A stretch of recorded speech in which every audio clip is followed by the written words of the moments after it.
All right, hey, what is up, art peeps? Today we are doing a Lego on here. We're gonna do step-by-step on how to draw a Lego. Simple, easy tutorial. So I got my whole box of Legos. I kind of spontaneously came up with something that they could do in class, and we'll talk about that a little bit as we get the step-by-step. So stay tuned for the end until that Reveal on how you can do an awesome project. I'm gonna have it angled down so it looks a little bit 3D, so I'm gonna try to do that V. I'm gonna start almost in the middle of the paper, just putting a dot right here and a dot over here. And then my next line is going to be a little bit further out that I can do. And then I can just connect the dots. I can use a ruler, and I probably will eventually as I go dark, but I'm just going to connect those with a light line.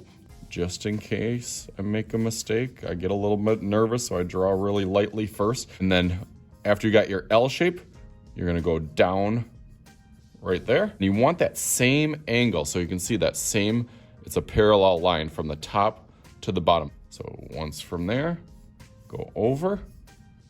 And then opposite. Going this way at that same angle again. Okay, now that I got that, I can go through that a little bit darker. I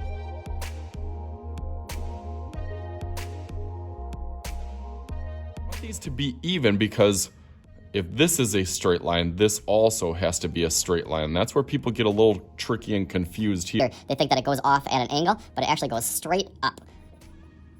And so as straight as you can make that, just like the side of the paper, straight up there, that one. Match this one, and then straight up here as well. Now we just got the top, so now we just got a rectangle all the way over here. So you got kind of one L shape, so I guess you're doing an upside down L on that top shape. So take this angle, that'll go across like this. I kind of go back and forth so I know that I'm going the same way. And then this one goes straight over here. So that one also goes straight across over there. And we kind of got it. It's starting to look good.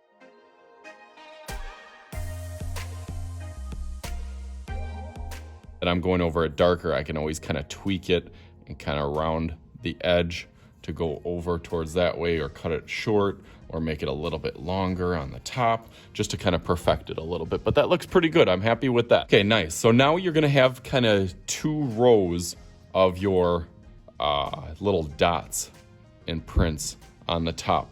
So you want those to be even. So I'm just gonna add a little guideline that those should go on, because I want it a little bit off the side, but not too much. So I'm just adding a little bit of a guideline so I know where those are gonna go. I'm gonna start with this corner oval right here in the corner, where it kind of goes an oval on there. And then that goes down on each side, and then another oval, almost like you're doing kind of a smushed soda can or a cup. It kind of has that same arch on the bottom as it on the top. So that'll be our first one. So then I'll go through and do the same thing as I'm going down, but I'm still trying to keep it all on that line. So I'll do another one and another one and another one over here.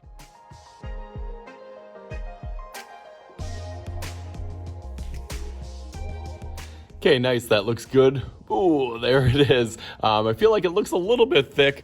So I can always improvise, and no mistakes, just happy accidents, like my man Bob Ross says. So maybe I'll kind of add a little base to it. And that'll add some uniqueness. So maybe on this bottom part, I'll add a little bit of thickness on there. And then same thing down over here. And then I made my little mistake of making it too thick, almost like a happy accident. I like that on there. So now you can just outline it in Sharpie and start thinking about what you're going to do for the background. So let's go through that real fast.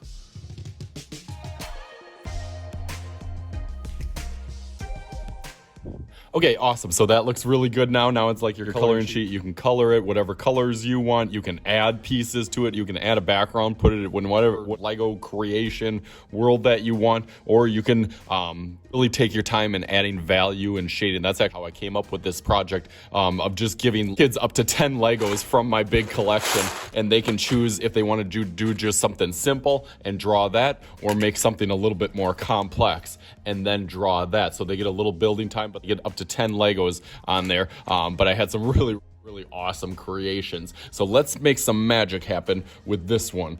Just like Bam! There it is. So nice, we got our Lego piece on here looking pretty nice and realistic on there. And then of course I used a little bit of my background and some random Lego pieces to kind of fill in the background. So hopefully you had as much fun as I do, as I am Mr. Shooty. This is Mr. Shooty's Art Channel. We'll talk to you guys later.